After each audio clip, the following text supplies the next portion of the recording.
Stalingrado no fue una batalla, fue un devorador de hombres. Un lugar donde cada calle, cada muro y cada sótano se convirtieron en una trampa mortal, donde miles desaparecían sin dejar rastro, y donde el invierno terminó siendo un enemigo más feroz que cualquier ejército. Al principio, nadie imaginaba lo que iba a ocurrir allí. La Alemania nazi avanzaba veloz por la Unión Soviética. Una ciudad tras otra caía sin resistencia duradera. Los soldados alemanes marchaban seguros hacia el Volga convencidos de que Stalingrado sería otra victoria rápida. Pero esta ciudad no era una más. Era la ciudad que llevaba el nombre de Stalin, y perderla no era una opción. Cuando los primeros bombarderos alemanes llegaron, la destrucción fue absoluta. En apenas unas horas, más del 80% de la ciudad quedó reducido a ruinas.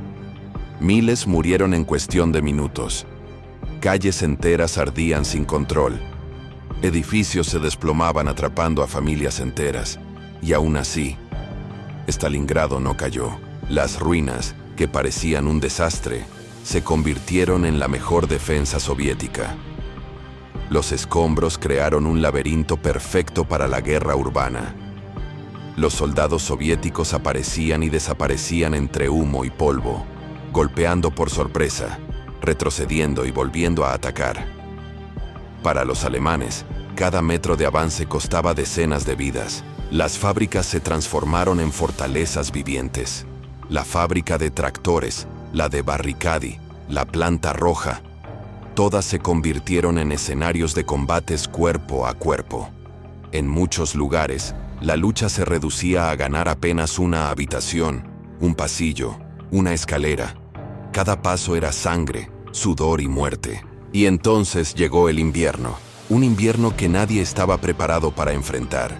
Temperaturas de 40 grados bajo cero, armas congeladas que no disparaban, soldados que morían simplemente por detenerse unos segundos, heridos que se convertían en figuras de hielo antes de llegar a un puesto médico. La nieve cubría los cuerpos caídos, borrando las líneas entre vivos y muertos, pero nadie retrocedió. Ambos bandos sabían que aquella ciudad sería decisiva. Quien perdiera Stalingrado no perdería solo una batalla, perdería el futuro de toda la guerra. Lo que vino después, la trampa perfecta que estaba a punto de cerrarse sobre el sexto ejército alemán, cambiaría la historia para siempre. Stalingrado amaneció envuelta en un silencio extraño. Un silencio que solo existe antes de una tormenta que va a cambiar el mundo. Las tropas alemanas, confiadas tras meses de victorias relámpago, creían que tomar la ciudad sería cuestión de días. Pero lo que no sabían era que Stalingrado no era solo un punto en un mapa. Era un símbolo, una promesa, una advertencia. Las primeras columnas alemanas avanzaron entre nubes de polvo, ruinas humeantes y calles que parecían desiertas. Pero no lo estaban. Desde los sótanos, desde túneles improvisados, desde el interior de edificios semiderrumbados, cientos de francotiradores soviéticos esperaban, quietos, invisibles. Cada ventana era un arma, cada sombra escondía una trampa, cada ruido era un presagio. Los alemanes llamaron a esta forma de luchar Rattenkrieg, la guerra de ratas, pero en realidad estaban equivocados. No se estaban enfrentando a ratas, sino a hombres dispuestos a morir antes que retroceder un solo metro. Entre los escombros surgió una figura que pronto se convertiría en leyenda. Vasily Zaitsev, un francotirador capaz de moverse sin ser visto entre montones de ladrillos y hierros retorcidos. Su presencia comenzó a sembrar pánico en las filas alemanas. No sabían desde dónde disparaban ni qué patrón seguía. Solo sabían que cada día, hombres caían sin explicación. Mientras tanto, las calles se convertían en un laberinto mortal. Un edificio podía ser tomado por los alemanes por la mañana y recuperado por los soviéticos por la noche. Una colina podía cambiar de manos 10 veces en un solo día. El punto más disputado fue un lugar que pasó a la historia, la fábrica de tractores Dzerzhinsky. Pero no quedaba nada que la hiciera parecer una fábrica. Era un esqueleto de metal y hormigón, donde cada metro requería sangre. Los combates eran tan cercanos que los soldados podían oír la respiración del enemigo detrás de un muro agrietado. El aire estaba cargado de polvo, pólvora y humo. La ciudad ardía sin interrupción desde hacía semanas. Aún así, no caía. Los generales alemanes empezaron a comprender que el plan original estaba muerto. Habían subestimado al enemigo, habían subestimado la ciudad y, sobre todo, habían subestimado el invierno que estaba a punto de caer sobre ellos como una sentencia. Lo que venía después cambiaría el curso de la guerra para siempre. Y sí, aún no has visto lo peor. Las primeras nieves cayeron sobre Stalingrado como una advertencia que el alto mando alemán decidió ignorar. A finales de octubre, la temperatura descendió por debajo de los 10 grados bajo cero. Para principios de noviembre, ya eran 20. Pero lo peor no era el frío. Lo peor era que cientos de miles de soldados alemanes no tenían ropa de invierno. No tenían guantes adecuados. No tenían botas resistentes. Algunos ni siquiera tenían mantas. Sus armas se atascaban. El metal se congelaba. La comida llegaba tarde o simplemente no llegaba. Y mientras tanto, los soviéticos, acostumbrados a esas temperaturas, comenzaban a moverse con una confianza que helaba la sangre más que el propio invierno. El general Paulus empezó a recibir informes inquietantes. Soldados con los pies congelados hasta la necrosis. Hombres que perdían dedos en cuestión de horas. Patrullas enteras desaparecidas entre ventiscas que reducían la visibilidad a unos pocos metros. Las ratas, ni siquiera las ratas sobrevivían. Pero había algo más. Algo que los alemanes no podían ver, pero que Stalin había estado preparando desde hacía meses. Una pinza gigantesca, un movimiento envolvente que rodearía completamente al sexto ejército alemán. Y así, en la madrugada del 19 de noviembre de 1942, comenzó la operación que decidiría la batalla. Operación Urano. Miles de piezas de artillería soviética vomitaron fuego contra las posiciones rumanas y alemanas que protegían los flancos. En cuestión de horas, las líneas auxiliares se derrumbaron. Los soviéticos avanzaron como una marea imparable, cortando carreteras, destruyendo columnas, ocupando pueblos estratégicos y, sobre todo, cerrando la tenaza alrededor de Stalingrado. Para cuando los comandantes alemanes se dieron cuenta de lo que estaba pasando, ya era demasiado tarde. La ciudad y todas sus tropas estaban rodeadas, atrapadas, aisladas. Paulus envió mensajes desesperados a Hitler. Pedía permiso para romper el cerco, para salvar lo que quedaba del sexto ejército. Pero la respuesta fue una orden que sentenció a cientos de miles de hombres. Stalingrado no se rendirá. Resistirán hasta el último hombre. El cerco soviético se cerró completamente el 23 de noviembre. Más de 300.000 soldados alemanes quedaron atrapados, sin suministros, sin refuerzos, sin posibilidad de escapar. Dentro del perímetro, el caos era indescriptible. Los heridos yacían en escuelas convertidas en hospitales improvisados. El hambre empezaba a notarse en los rostros. Las temperaturas descendían aún más. Aún así, Paulus no ordenó la retirada. No podía. Hitler se lo había prohibido. La ciudad destruida, la nieve teñida de rojo, los susurros del viento, el sonido lejano de la artillería soviética, todo anunciaba una misma verdad. El sexto ejército estaba condenado. Pero lo peor todavía estaba por llegar. Dentro de Stalingrado, la realidad comenzó a distorsionarse.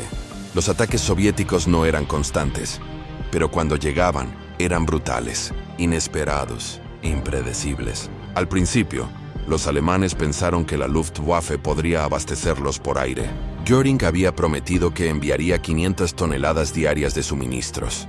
La realidad fue una bofetada que todavía hoy resuena en los libros de historia. Apenas llegaban 80, algunos días nada. Los aviones alemanes eran derribados uno tras otro por cazas soviéticos, por el frío, por el hielo, por la falta de combustible.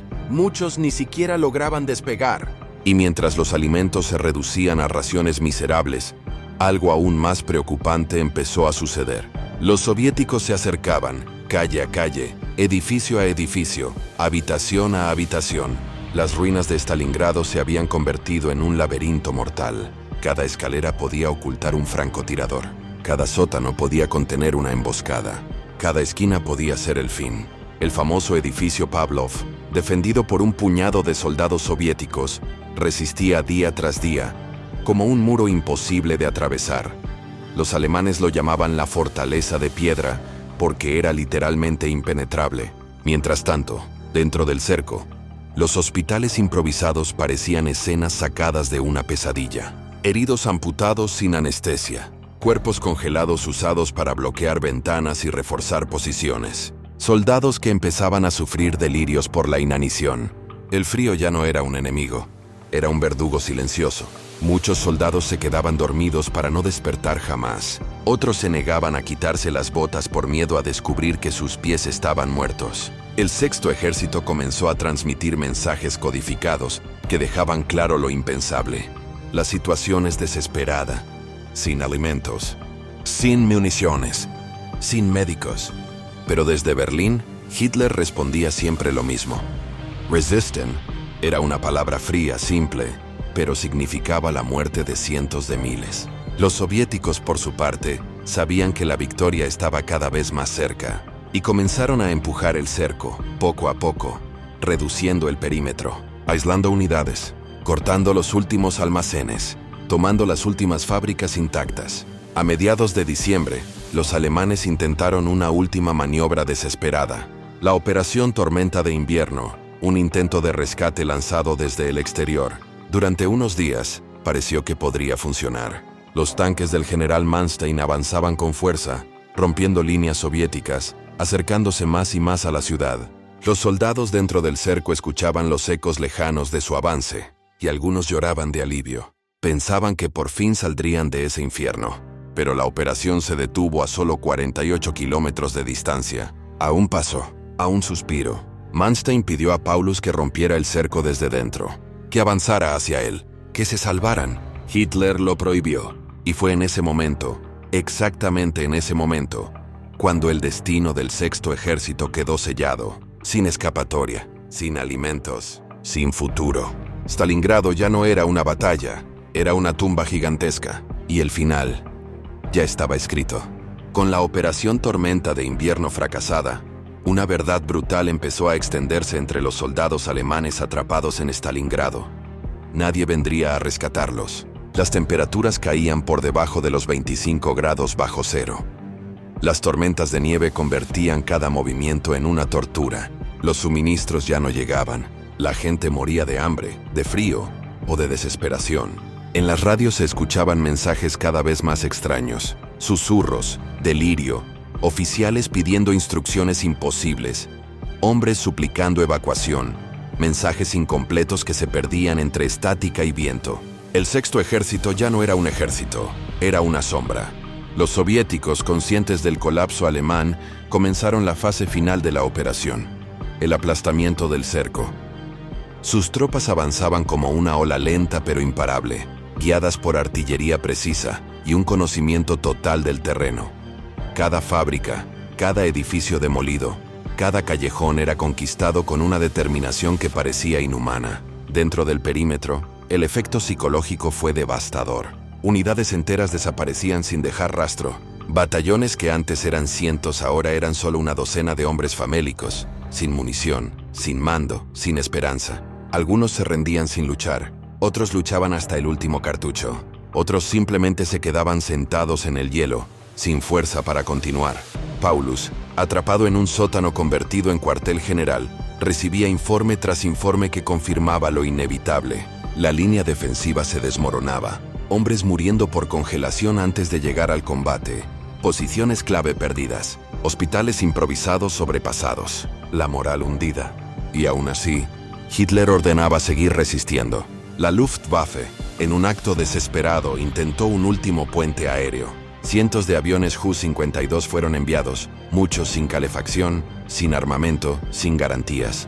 La mayoría cayó derribada por fuego antiaéreo soviético o por el clima. Los pocos que aterrizaban eran recibidos por multitudes de soldados agonizando, que ya no tenían fuerzas ni para celebrar.